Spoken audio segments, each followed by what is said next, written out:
What is up, guys? In today's video, I'm going to be going over how you can get wins incredibly easy in Fortnite Season 4, and then also some tips to hopefully help you play better versus this playstyle. As always, if you guys do find this video to be helpful, informative, interesting, remember to give it a like, subscribe if you like to see more, comment down below what you think of these items, the playstyle, and if any of the tips at the end helped you beat the Iron Man Gauntlets. And that's basically what we're going to be talking about. I'm sure many of you probably predicted this. It's going to be the Iron Man Gauntlets, the War Machine Auto Turret, and then the War Machine Hover Jets.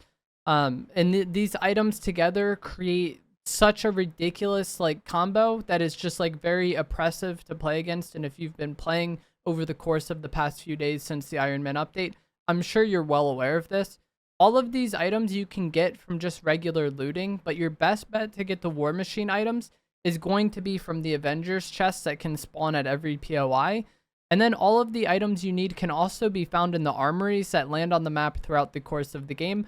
They're the Iron Man armories and the War Machine armories that give the Iron Man and War Machine items respectively. So if you got the gloves but you don't have the jetpack yet, then going to the War Machine armory is going to be a good play for you. And then the inverse of that is also true. If you have the War Machine ones but not the Iron Man items, then you need to go to the Iron Man armory. And then also just getting these from players you eliminate is also going to, be something that probably happens. The reason why this combo is so busted, it's pretty obvious to most, but the auto turret, you don't need to aim at all. You just kind of have it in your inventory and then it does its thing. And then the Iron Man gauntlets are a similar case where it doesn't require much aim skill of the user at all. You do kind of have to put your reticle near the enemy, but it somewhat locks on, and it's just a much easier item to aim than any of the actual guns in game are. So both of these items require very minimal skill from aiming, but also very minimal attention from aiming. And the reason why this is kind of busted is because the jetpack is here. If the jetpack wasn't in the game, I don't think these items would really be that out of hand. But because with the jetpack, you can, with these items, you don't have to worry that much about aiming. And then you get the jetpack, you can pretty much just focus entirely on your movement and being annoying to hit and annoying to deal with. And you don't really have to worry that much about aiming because these weapons basically do it for you. Someone using a more traditional weapon, when they're in a fight, not only do they have to worry about aiming, but they also have to worry about their movement. They have to worry about both. And not only does their attention going to be more divided because of that, and probably each aspect isn't going to be done as well, but there's also if you're in a fight and you have to worry about aiming, if you're moving too much and doing too much crazy movement, you're going to impact your aim and you're probably going to make yourself miss shots, right? You're going to be impairing your aim by moving too much. And that's not really a problem for the person using the Iron Man gauntlets because their weapon is so easy to aim and it basically locks on. So they can focus more on their movement, be more annoying, but also not worry about throwing their aim off by the movement. And I feel like that's what makes it so busted.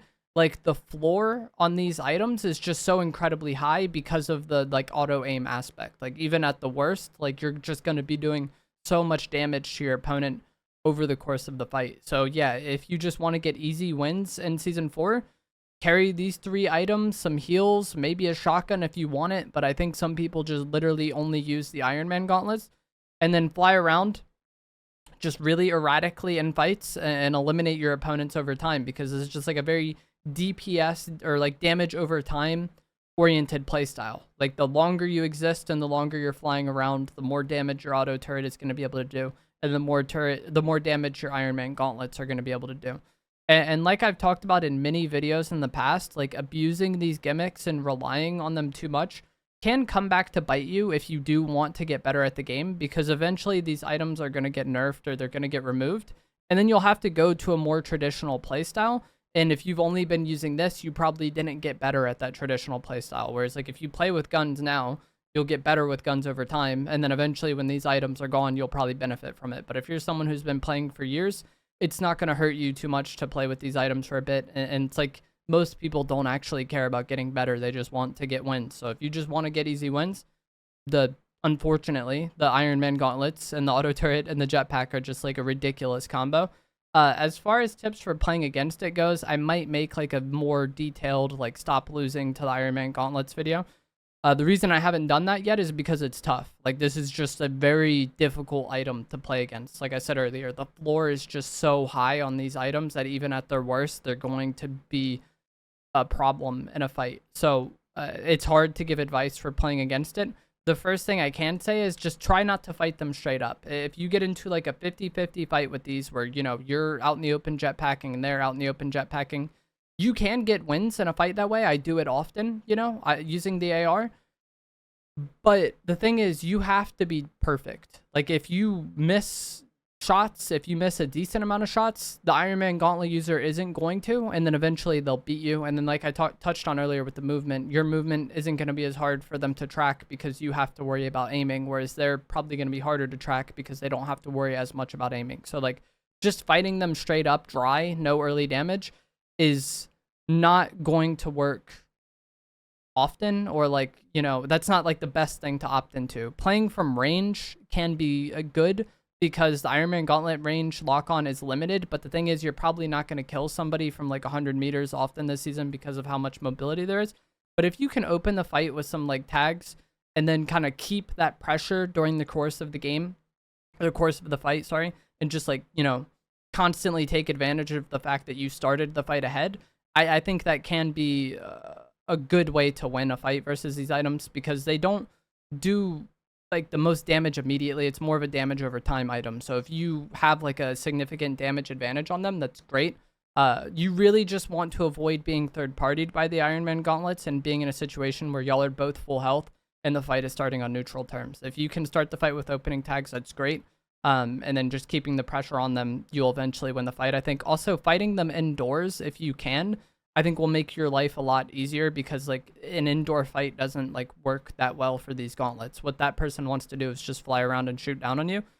So if there is a house nearby or something that you can like get them to chase you into, that would be great. But that's not always going to be the case, and they might not follow you. Just using any amount of cover or fighting them in a situation where you're not just like out in the open getting blasted is good.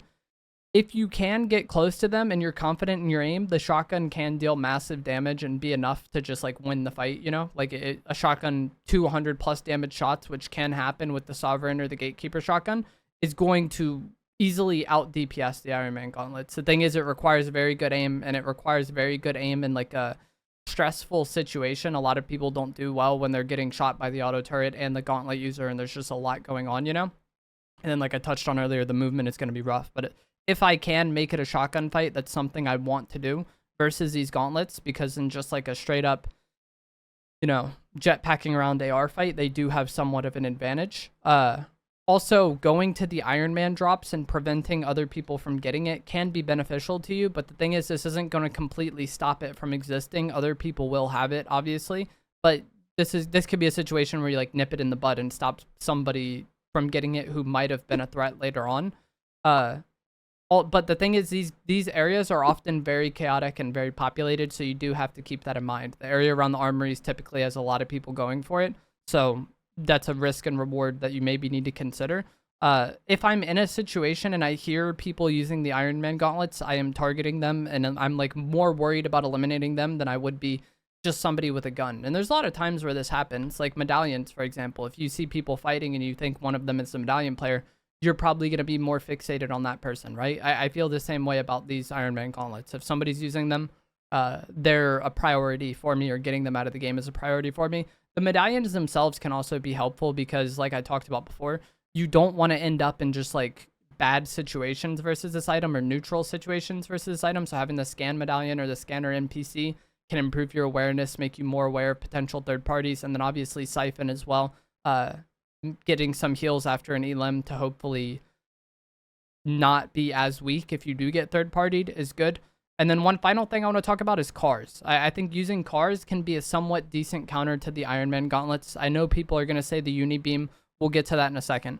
But getting in a car, beaming them a little bit, getting in the car again, repositioning, maybe getting out and shotgunning them. The car fighting, kind of juggling yourself in and out of the car playstyle was very common in season 1 of this chapter, and I feel like it works decently well versus the Iron Man gauntlets, because like I said, they're very much a damage over time item. They want you exposed for as long as possible while they just eventually whittle down your health. So if you can get in a car and not get blasted by them anymore, and be able to reposition in an angle where maybe you have like an easier time beaming them, and then once they catch back up to you, you get in the car again, just kind of rinse and repeat this, I feel like that can somewhat work versus the Iron Man gloves.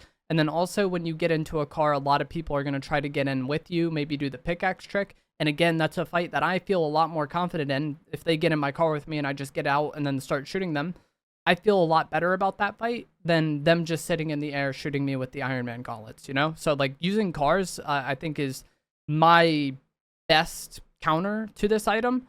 And it's something that I am much more concerned about doing now than I was before. Like I wasn't using cars very much this season because of the jetpack, but having somewhat mobile cover versus the Iron Man gauntlets, being in a situation where when you're in the car, they can't shoot you with the regular blast, and then also maybe baiting them into that car fight, I do think it's a lot more of like a winnable fight than just a damage trade out in the open versus them.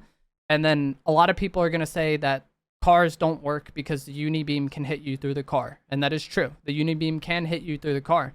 But the thing is, Uni Beam has like a slow ramp up animation, and it's very obvious the person is doing it. So if I'm fighting someone that's going to go for the Uni Beam, I'm just going to get out of the car and start beaming them with the AR. Like, I would want nothing more than the person using the Iron Man gauntlets to try to use the Uni Beam, because it's a lot easier to dodge than the regular attacks, because I have a jetpack probably. If you don't have a jetpack, it's going to be harder. But either way, it's a more dodgeable attack. It takes a long ramp up time, and it's just not as melty. So like, I want the Iron Man user to go to try to use their Uni Beam so I can beam them. And then again, like I talked about earlier, once you get pressure in the fight, you just take advantage of that pressure and hopefully win the fight once you have them on the back foot. So while the Uni Beam is a, like somewhat of a counter to using a car, if you're playing the fight right, it's good for you that they go for the Uni Beam. Whenever I talk about like potential counters or potential things to do versus other items, people always bring up like that potential thing, but it's not like you just get in a car and then now the fight is over and you've won and you're not losing to the Iron Man thing. You use the car to create a situation where the fight is more winnable for you. And even though the Uni Beam can hit you through the car, that is a lot more of like a favorable fight for you, I think, than them just flying around shooting you with it while you're out in the open, not with any sort of cover or anything. So yeah, I think cars and using them properly is what I have found to be most helpful for dealing with the Iron Man gauntlets. But like I said before I got into any advice for dealing with this item, it is rough to play against. But that is going to be it for this video. If you want to get easy wins, abuse that stuff. And I think it'll get nerfed sometime soon. We'll see, but I expect it to get nerfed. I'm kind of making this video hoping that I'm like jinxing them into nerfing it, because a lot of times I make videos on things and then like a day later it gets patched, or like before I even upload the video it gets patched. So I'm really hoping it gets nerfed. If you enjoyed this, give it a like, subscribe if you'd like to see more, and I'll see you guys in the next one. Thanks for watching.